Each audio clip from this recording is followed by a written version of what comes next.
All right, good evening, everyone. Tonight is the Town Council regular meeting, Wednesday, January 18th, 2023, at 7 PM in the Town Hall Green Room. Can we all stand for the pledge, please? I pledge allegiance to the flag of the United States of America and to the republic for which it stands, one nation, under God, indivisible, with liberty and justice for all. Okay. Item number 2, visitors. Are there any visitors that would like to be recognized? Where'd everybody go? No visitors. They all left.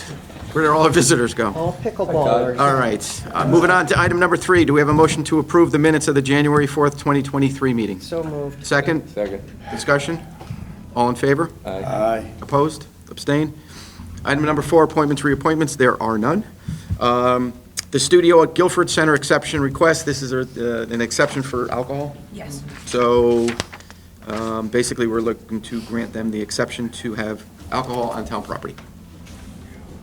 Motion to approve. So moved. A second. Second. Discussion? All in favor? Aye. Opposed? Oh, I was just going to add, that hopefully they'll be aware that they have to provide insurance and all that, Oh, yeah. correct? Yes. Oh, okay. Yes. Yep. Just, usually we always say that, so I just wanted to make Yep. sure the minutes reflect that. Where were we? All in favor? Yeah. Opposed? Aye. Abstain? Thank you. Historic documents for the preservation program grant? Carl? Yes, this is authorization to sign a grant agreement with the State Library. The town clerk previously applied for a $5,500 grant under the Historic Document Preservation Grant Program to do more archival repair to land records in the vault, but we need action to sign the actual grant agreement. Application was made, we've been awarded, but this is the last step to actually accept the money and move forward with the project. So we look for a motion for the town council. Town of Clinton hereby authorizes and directs the town manager to sign a historic documents preservation program grant contract for $5,500. So moved. Second. Second. Discussion? All in favor? Aye. Aye. Opposed? Abstain? Thank you.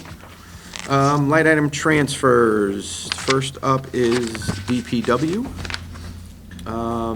A transfer for $10,744.88 for a transfer station repair, and then coming from WSAM slate roof, $10,744.88. Any questions first? I have one question. Is this an overflow in the funding for the slate roof, or is this something that's been held aside for a repair that's getting tapped into? Overflow. Okay. Available. Thank you. Roof's been done already. Thank you. Anything else? So moved. Second? Discussion? All in favor? Aye. Opposed? Abstain? Thank you. Next is the planning and zoning to cover final payment for the consulting services of $2,000, coming from salaries full-time. Any questions? Motion to Wait, approve? is salaries full-time for land use? John Guskowski.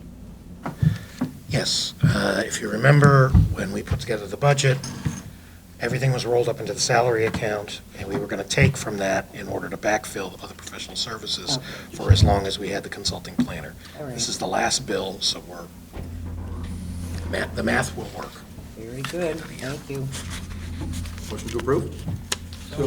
Second? Second. All in favor? Aye. Aye. Opposed? Abstain? Thank you. And then we have the last one, which is another DPW request for $17,772.56, buildings and facilities, and coming from contingency. Questions? Nope. Hearing none, motion to approve? So moved. Second? Second. Discussion? All in favor? Aye. Opposed? Abstained? Thank you. Item number 8, the budget calendar. Everybody has a copy of the budget calendar. Do we have any comments, questions, or concerns about the calendar? Hearing none, look for a motion to approve. Just out of curiosity, the April 5th special meeting doesn't have a time. When's April 5th? It So normally it's takes 6 place immediately after the public hearing. I got you, okay, sorry. Any other questions? Motion to approve? So moved. So moved. Second? Second. Questions? All in favor? Aye. Opposed? Abstained? Thank you. And the next is the charter revision calendar. We all have a copy of that as well. Any questions? Hearing none, do we? Well, the thing you got to adopt immediately is when you want to have that public hearing on the draft report, because that sets everything else in motion. I gave you you can't, it has to be done no later than February 23rd.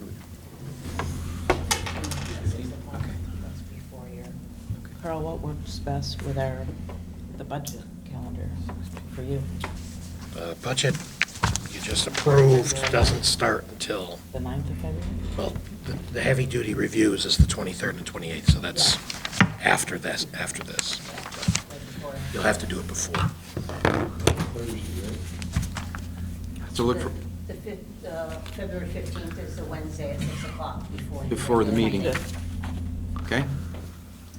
So motion to set a public hearing for 2:15 at 6 PM. So moved. A second? Second. Any questions? All in favor? Aye. Opposed? Abstain? Okay, right, never good. What day? February 15th. All right. It's the same.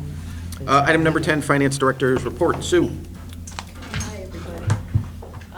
The results presented are for December, which is the 6 months ending fiscal year '23. Total revenues were $4.8 million for the month of December and included $4.6 million of tax revenues because the tax collections start coming in December. $61,000 from town services, $28,000 in grants, $83,000 of other revenues. As of December, the current tax collection levy rate is 65.9% of the fiscal year '23 revenue budgeted compared to 66.2% for the same period of last year. Town service revenues for the month of December, the $61,000 included town clerk revenues of $28,000, building fees of $18,000, transfer station $5,000, police contractual of $7,000. $27,900 of grants were received in December. It included $20,000 for the property tax relief for the veterans grant, $1,000 for the elderly tax exemptions. Those are received as budgeted. In addition, we also received from FEMA reimbursement of some COVID-related expenses, were mainly for cleaning supplies, for reimbursement to the town through the period ending June 24th of '22. So that was another submission that we had made and received some funds for. Other revenues of $83,000 were also recorded in the month of December. The majority of that, $67,000 of that, was the investment income for the month, as well as $9,000 for the quarterly WASM trust distribution, and $4,000 for town property rentals. General fund revenues year-to-date for the 6 months are 60.6% of the fiscal year '23 budget, which is pretty much the same as it was last year for the same period. Expenses for the month of December were $4.9 million, $1 million higher than the month of November, and the reason for that is there were 3 payrolls in the month of December. That happens twice per year. We have 26 pay periods over the course of the fiscal year, so salary and benefits were higher. So the $4.9 million included $3.4 million for the education expenditures, $728,000 for the salary, $392,000 for fringe. The other $400,000 is further detailed in my report. Year-to-date expenses for the 6 months were $30.7 million, which is 51% of the total budget for fiscal year '23, which is where you would expect to be halfway through the year. The investment balances were $29.6 million at the end of December, and as previously mentioned, interest income was $67,000 for the month. It's $200,000 for the 6 months year-to-date and exceeds the fiscal year '23 budget amount by $161,000. You can see the separate schedule in my report for further information on that. The contingency remains unchanged at $165,000, and that's prior to the approval of the line item transfer that was approved tonight. After that transfer is made, the contingency will be $147,000. The fund balance has been updated to reflect the final audited fiscal year 22 results, which were presented at your last meeting. The unassigned fund balance increased $3.3 million to $16.7 million. The $3.3 million favorable variance, half of it was due to revenues exceeding budget, and the other half was due to expenditures being lower than budget. As I mentioned in my report, if you want further detail on what makes those up, you can look at the ACFR report, which is the thick report you received. Pages 96 through 99 give the variances of the budget by category. That $16.7 million unassigned fund balance is $7.8 million in excess of the town's 15% fund balance policy. Again, I refer you to my schedule for further calculations on that. ARPA, the town has expended $473 as of mid-January, $1,000 that is, and that detail as well is included in my report. That concludes my report. If you have any questions. Thank you, Sue. Thank you, Sue. You're welcome. All right, item number 11, Chairman's Report. I have nothing to report tonight. Item number 12, Town Manager's Report. You have my written report, so a couple things to amplify. It's now budget season, so staff and I are going through their individual departmental requests as I work on developing a budget document to deliver to you now by your schedule on the third week of February. The expectation is the governor will drop his budget in the second week of February. As always with the state budget, the number to check is the educational cost-sharing grant. That's the biggest grant aid that comes to us from Hartford. The original, the state statute governing that program was revised. It has a schedule. Clinton was a community that was supposed to be receiving less ECS over time, and more money would go to other districts that had greater challenges. The governor has kind of held that in limbo, acknowledging COVID issues and the like for the past 2 years. The current discussion that takes place is potentially accelerating that schedule to help the towns that would be getting more ECS. So how that rolls out and what the governor's going to do is sort of the biggest thing to be looking at. The healthcare number that the town and the Board of Ed rely on remains in a state of flux. Earlier, there was a pretty wide swing of what they were anticipating pending utilization data. So that swing is tightening, but it's still kind of a wide swing at this point. So we're still dealing with a lot of noise in the numbers that we have to rely on. Sale of bond anticipation notes will take place tomorrow. This is for carrying on short-term debt for our outstanding projects, which are on the town side. The interest rate environment tomorrow is going to be radically different than it was a year ago. So we're expecting that the cost of funds will be higher than what we've gotten used to in the artificially low interest rate environment. And we're supposed to take comfort in the fact that historically, over a 20-year average, it's going to be average. But the swing is obviously the big change. Contract negotiations are going to take place, so that will be another issue that will occupy time going forward in the balance of this fiscal year, on top of the budget, on top of the charter. Added coastal resiliency again, there is going to be a meeting taking place this week that the town planner will be attending with her peers from Westbrook and Old Saybrook to lay out the path forward on regional coastal resiliency piece. Westbrook has a committee that's going to be playing a role in that. Kind of put it out there before that there should be some kind of committee on our side, which is cast a wide net across the town's boards and commissions. It's not just a planning and zoning thing. There's going to be policy decisions that will be council issues, the infrastructure maintenance issues that might be public works related, obviously inland wetlands conservation and those groups. So if you want to go in that direction, you should be looking to cast a wide net to staff up that particular group. And I did include an update on tree replanting at the Liberty Green. The stumps of the prior trees have been ground. Topsoil and seed were put in by Eversource earlier. Tree planting will take place in the spring, and it will be replaced, trees will be replaced with maples, which is what the tree warden picked, and the tree committee was comfortable with that decision. The other items I have are later in the agenda. Any questions? I know you're very busy right now, Carl, but when do you suppose the RFP for Pearson might be able to go out? I bounced it off of somebody in the industry to get some feedback as to the practicality of some of the suggestions, like the cake and eat it too solution. So I have a couple of tweaks to make to that document, and then I need to bounce it off of the town attorney just to make sure that everything that I've baked into it is appropriate. So I've got to tweak it a little bit to make sure that it makes sense to industry folks based on what the statement was to try and get this cake and eat it too solution, which I'm trying to navigate and is the most complex part of it. So we want to make sure it's clear to people that might bid on it. Anybody else? Okay, hearing none, we'll go to item 13, council discussions. Anything anybody would like to discuss?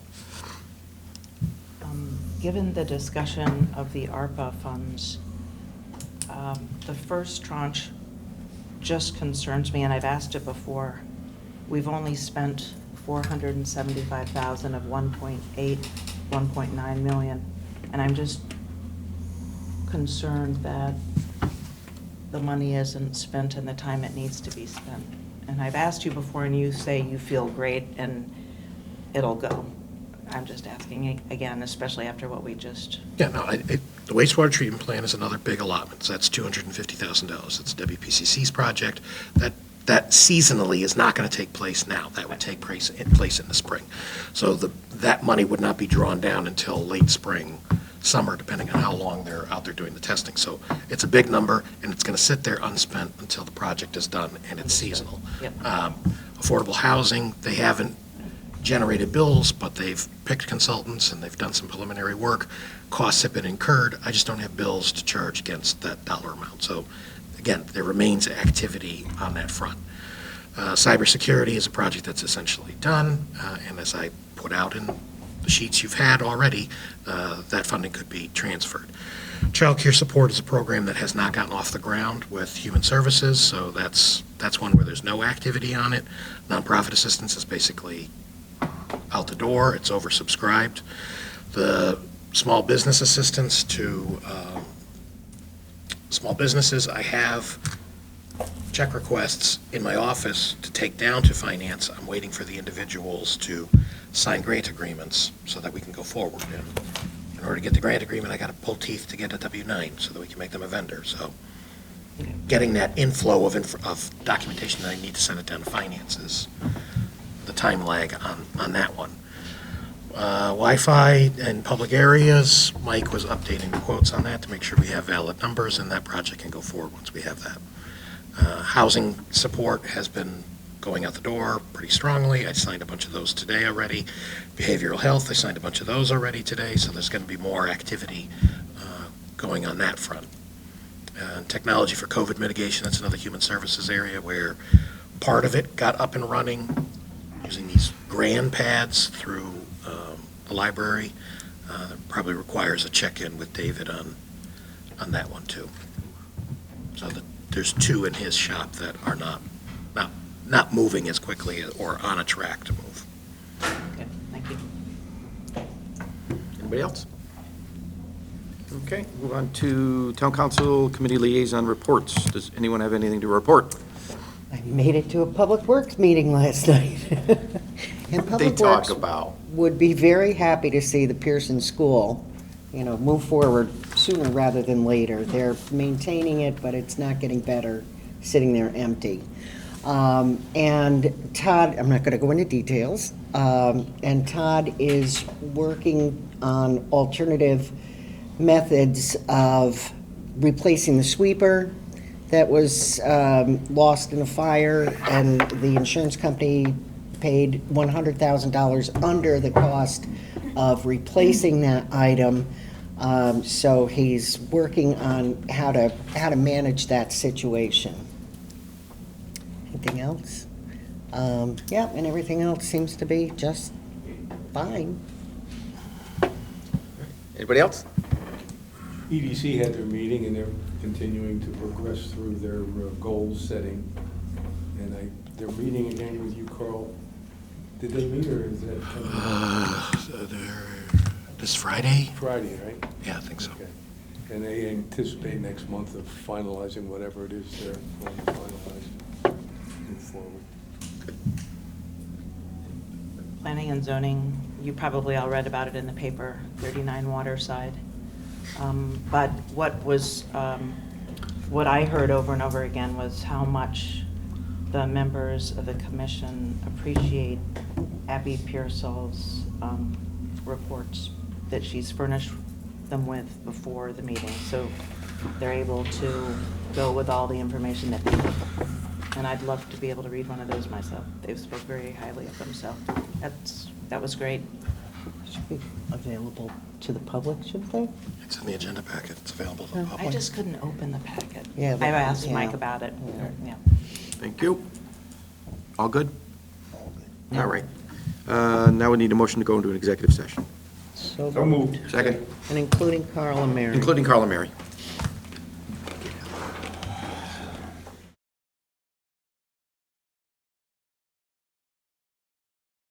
Okay, so we're all good. So we're back from executive session. We'll now move on to item number 16, which is to ratify, a motion to ratify the appointment of a public works driver. Do we have a motion? So moved. Second. Any discussion? All in favor? Aye. Opposed? Abstain?